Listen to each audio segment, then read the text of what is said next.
Well, hello there. I'm Jen Jackson, mother of 11 beautiful children. While my life is filled with wonder and adventure, it can sometimes be laced with confusion and what feels like chaos. Can you relate?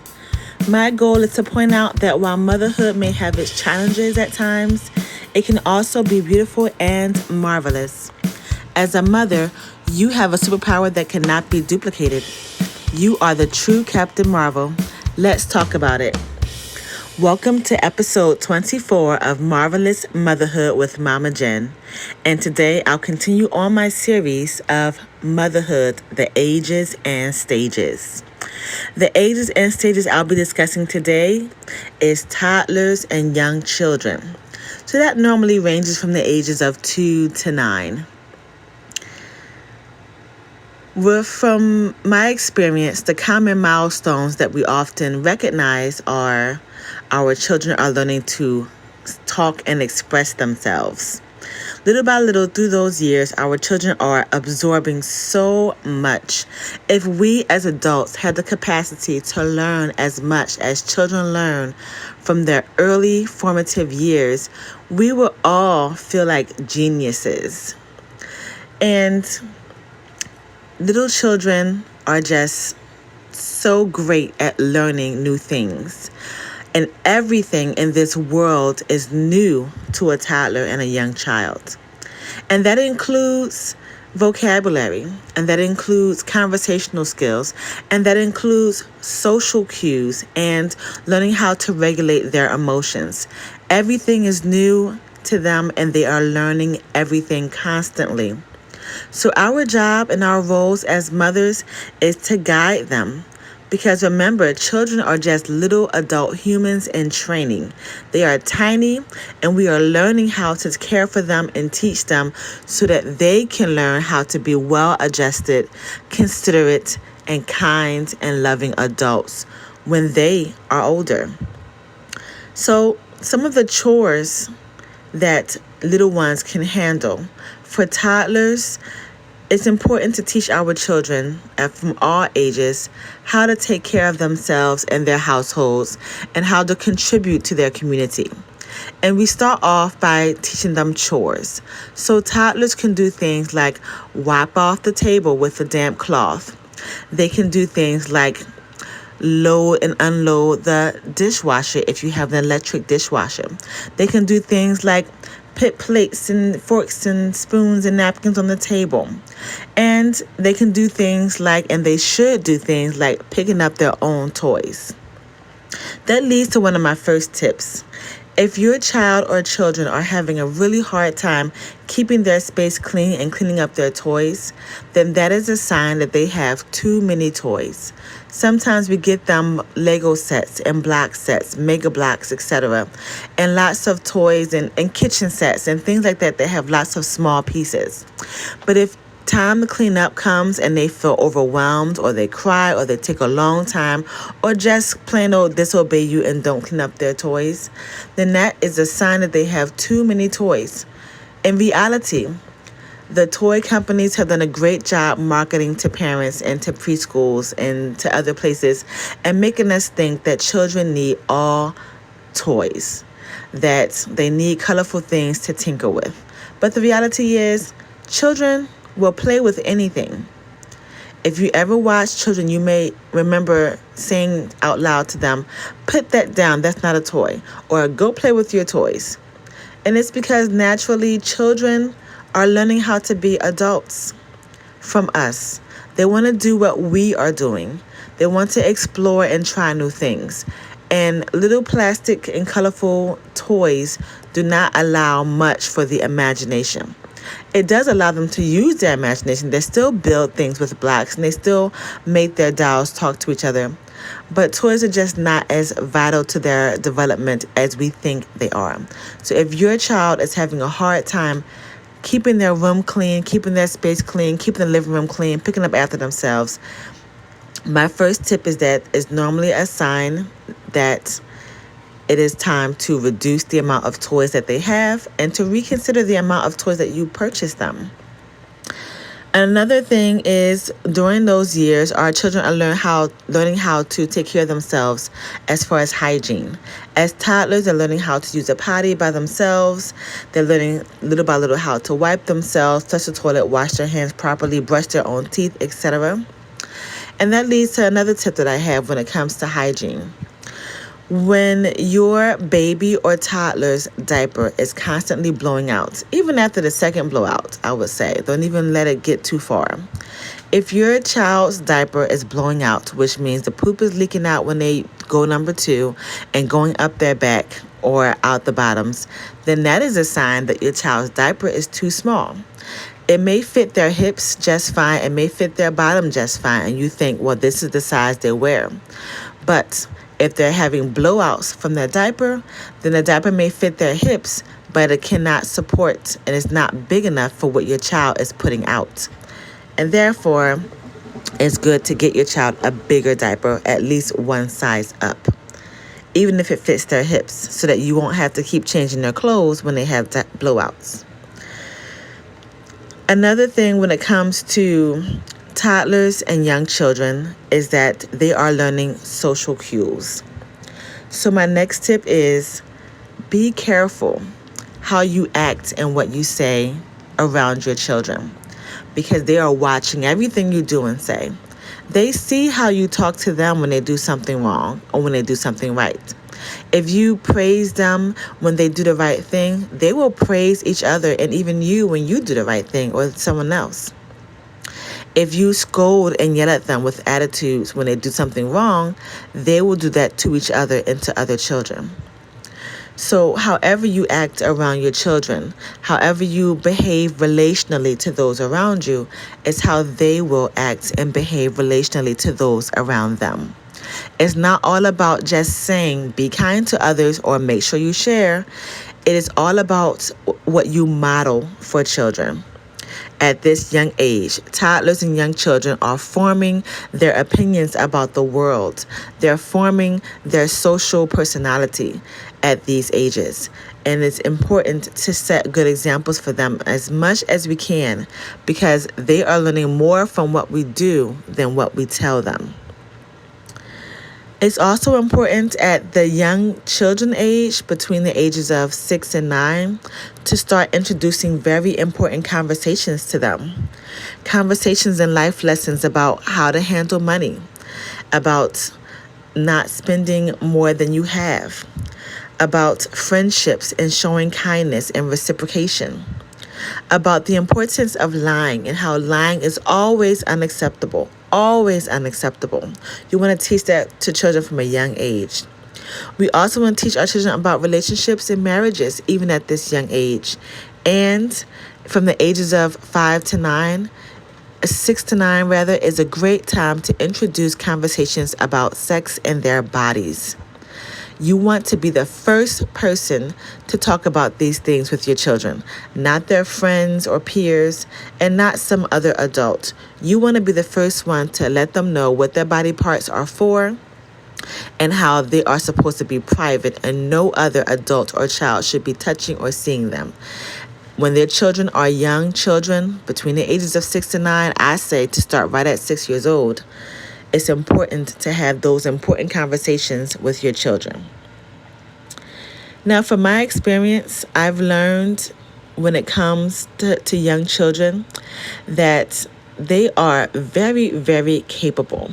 I worked as a preschool teacher for a little while, and I learned not to underestimate the intelligence and capabilities of toddlers, even 3 to 5-year-olds. They know so much, and they can do so much based on their height and their strength and abilities. Give them responsibilities that you know they can do. Don't assume that they can't clean up after themselves or help you in the kitchen or even help to wash vegetables for dinner. They can do so much. Never underestimate toddlers and what they hear and what they understand. They are very, very highly intelligent little beings. They just need our guidance with how to regulate their emotions and practice self-control, because let's face it, we all know adults who haven't learned those skills yet. So let's teach those to our children so that when they become adults, they're already experts at regulating their emotions. So one thing I've also learned is that little children are very, very willing to learn new things. So if your children want to help, it may not be helpful to you to let a toddler help you with something that you're doing, but try to be creative and think of a way that they can help and assist you or be a part of what you're doing. Because remember, I always say and keep on saying that children are little adult humans in training. They are eager to learn as much as they can. So if you're cooking dinner and they really, really want to help, but you know that it will slow you down if they quote unquote help because they're so small and little, give them something that they can do. Say, grab XYZ out of the refrigerator, or stand on this chair and wash off the peppers and carrots. Whatever you're doing, give them a small task where they can still be helping without being in your way. But always welcome those invitations to help, because they are growing and learning and they need these lessons. Little ones are also capable of climbing. There are so many times I'll go to playgrounds and the parents won't let their children climb the ladder or go down a slide by themselves. And our rule of thumb in our household and our family is if the toddler can do it by themselves, let them. You will still stay nearby because sometimes toddlers overestimate their own strength. We'll be nearby to keep them safe, but let them try new things. It's so great for their brain development and so great for their self-esteem and confidence to let them try even physical challenges at home and at the playground without telling them, don't do that, that's too dangerous, or you can't do that, you're too small. You should never tell your child, you can't do that, you're too small, you're not strong enough. Always encourage your children to try things, even if they're physical. Just be close by in case they can't handle it. And if you go to a playground and you let those toddlers and those small children try whatever they want to try, you will be amazed at the things that they can do. And their confidence will soar. And that confidence in their physical strength will transfer into their academic life as they get older. It will transfer into their relationships and their friendships. It will translate into their relationships with you. So let your children learn and try when it comes to things academically, relationally, taking care of a home, financially, physically. Let your small children try things. Toddlers and young children are constantly learning and they need those opportunities to learn and grow. So let them. Another important thing and tip I want to give you if you have toddlers and young children is to get them outside. Please take the devices out of their hands and take them outside. And you go outside with them. Go for hikes. Go for walks around the neighborhood. Play games with them. Play balls with them. Not just playgrounds, but places where they can explore and be creative. Where there's not something or a structure already there for them to play with that someone else imagined. But out in the park or a hike in nature where they have to be creative with what they'll play with and what they'll do for fun while they're out there. That's another important part of young children's growth. It helps to reduce myopia, which is a growing problem in our nation today. We look at everything up close all the time, books and TVs and telephones.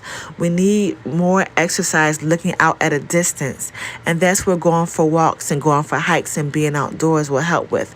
Looking far away will be good for their eyesight. Being outdoors and going for hikes is good for their bodies and their mental health and their physical strength. So get your children outdoors as much as you possibly can, even if you commit to just getting them outside for a walk just one day a week. Pick whatever day is easiest for you, but get your children outside. That's another important part for toddlers and young children.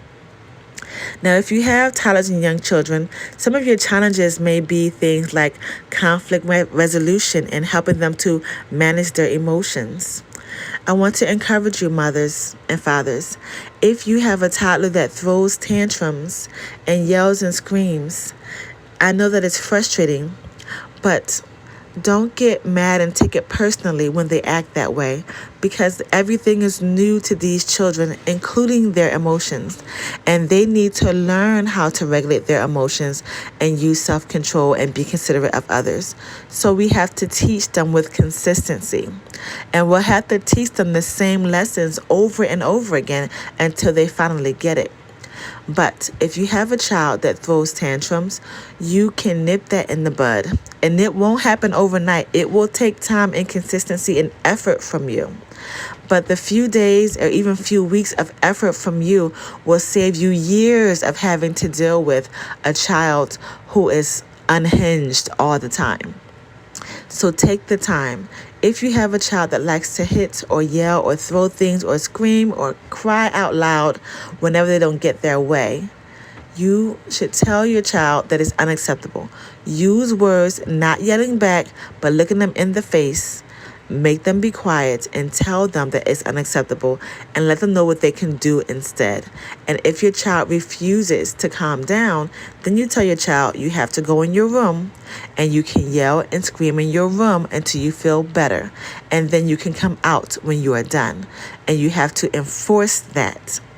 So your children can know that out in a public space, in the living room and dining room where everyone's enjoying their time, they are not allowed to disturb everyone's peace with their tantrums because they didn't get their way. It's important to teach children these lessons. It teaches them to be considerate, that you can't come and demand that everyone bear witness of your temper tantrum. That if you need to calm down, you go somewhere private and you calm yourself down and then you come back out. And you let your children know it's okay to be upset and sad. It's okay to want things, but you still have to be considerate of those around you. And this is something that even toddlers, even 3-year-olds can learn. And it will take a longer time to make it stick in their heads, but they will remember it. And by the time they're 4 years old, they will understand that they have to go to their room when they're upset. And even now, I laugh when I see my toddlers, my 5-year-old now, but when he was 3.5 and 4 years old, if something made him upset, like he wanted another cookie or something like that, and I said, no, we're going to have dinner soon, you cannot have one, he would frown and run upstairs to his room and cry upstairs in his room for a few minutes, and then he would come back down. And I didn't have to say, go to your room and cry. He knew from being trained when he was younger, at 3 years old, that you may not yell and cry in the living room just because you didn't get your way. Now, if you're hurt, I also teach my children, if you're hurt, again, yelling and screaming will not help you feel better. You have to come to me and tell me what happened so I can help you. But I don't understand what you need if you're yelling and screaming. So I teach them to come to me and say, Mom, I hurt my knee. And they might be crying and whimpering because it hurts, and that's fine. But I teach them that yelling so that everyone in the world can hear is not helpful and not necessary. So teach your children how to communicate. And again, even as toddlers and young children, they can learn these lessons. So don't underestimate their capacity to learn how to regulate and how to communicate. They are learning to talk now, so they can do those things. When it comes to young children, I mentioned a lot about toddlers, but when it comes to young children and we're teaching them how to contribute to their community, and I mentioned that chores are also important, young children can learn how to do certain chores as well. Once they're able to reach certain things, they can help out more because they are certainly intelligent enough to help with laundry and dishes and sweeping and things like that. They just have to get tall enough and strong enough to handle those chores, but they're already intelligent enough to do so. So once your children can reach the tops of the washing machines and dryer, it's time to teach them how to do their own chores, wash their own clothes, that is. That's another tip I have. Once your child is strong enough to hold the plate and wash it with a rag, even if they can't reach the top of the sink yet, you can set a chair or a stool up by the sink and have them learn to start washing dishes. All of my children start at 6 years old helping with the chore of washing dishes. They go on to rotation for dishes because at that age, they understand how to pour soap into a sink, stop it up, pour the water in to make bubbles, and they can hold the plate and swirl it around with a soapy wet cloth on both sides and put it on the counter. They have the physical ability. They just aren't tall enough to reach the sink yet. So you just put a chair or a stool there for them to sit or stand on while they wash the dishes. So it's important to teach your children to do these chores because it teaches them autonomy, it teaches them independence, and it teaches them responsibility. All things that will be great for their self-esteem and their development. And motherhood is marvelous because it's such a blessing. Even with toddlers and young children, we get to watch their self-discovery and their independence grow. We get to watch them embrace responsibility enthusiastically. They learn how to help and be responsible. We get to see how they love and how they grow into themselves. And toddlers and young children love hard. They normally love their mothers and fathers and their siblings and are still so affectionate at that age. They still want hugs and they still want to cuddle. And if you have more than one child, you get to see them develop in their very first community, their household, and you get to watch them grow and flourish as a member, a helpful and valuable member of their community. So, what do you think, my fellow sister in motherhood? Leave a comment or send me an email in the description. And don't forget to check out our books that we have written together. Jackson Family Short Stories, Special Delivery, Walk With Me, and Time and Tapestry, written by Jennifer Jackson, all on Amazon. Check it out and have a marvelous day, Mama. You've got this.